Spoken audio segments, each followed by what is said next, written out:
අයිබුවන් දරුවනේ ඔයාලා හැමෝම ඉතාමත් ආදරයෙන් මගේ YouTube නාලිකාවට පිළිගන්නවා. මම අද මාතෘකාව විදිහට ගත්තේ myself, yourself, themselves, etc. වගේ තව තියෙනවා. ඒව ගැන අපි කතා කරමු. I කියලා කියන්නේ subject pronoun එක ඔන්න myself අරගෙන තියෙනවා. he ගේ himself මෙතන I කියන්නේ මම, myself කියන්නේ මමම. he කියන්නේ ඔහු, himself කියලා කියන්නේ ඔහුම. she කියලා කියන්නේ ඇය, herself කියලා කියන්නේ ඇයම. you කියන එකේ තේරුම් දෙකක් තියෙනවා. ඔයා, yourself ඔයාම.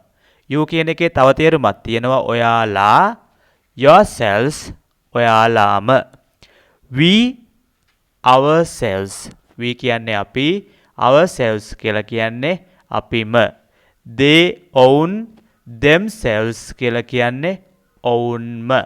එතකොට මේගොල්ලන්ව අරගන්නවා මම මේ අගට self එහෙමත් නැත්නම් cells එකතු වෙලා තියෙන ඒවා. self කිව්වම ඒක වචනයි singular, cells කිව්වම බහුවචනයි plural.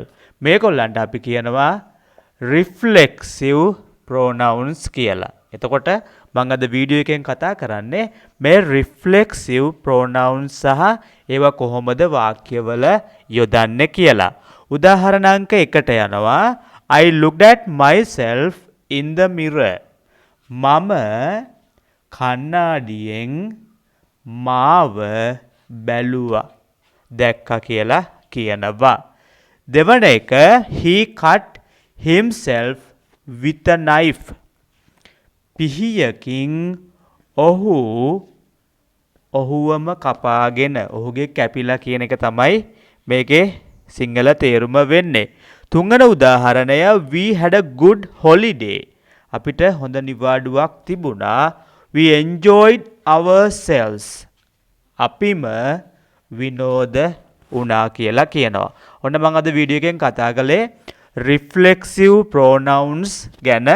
ඒවා වාක්‍යවල යෙදුවා.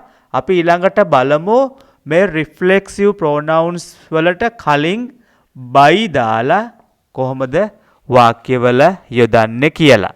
බලමු පළවෙනි උදාහරණය. I went on holiday by myself.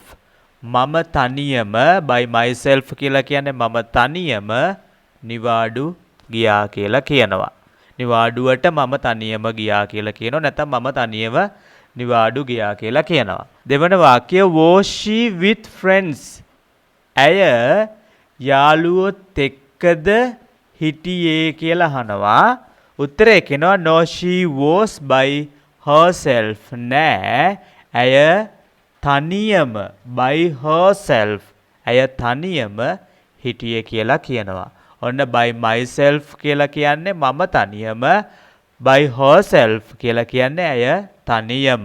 එතකොට reflexive pronoun වලට කලින් by එකතු කරලා හදාගත්ත වාක්‍ය තමයි දැන් කතා කළේ.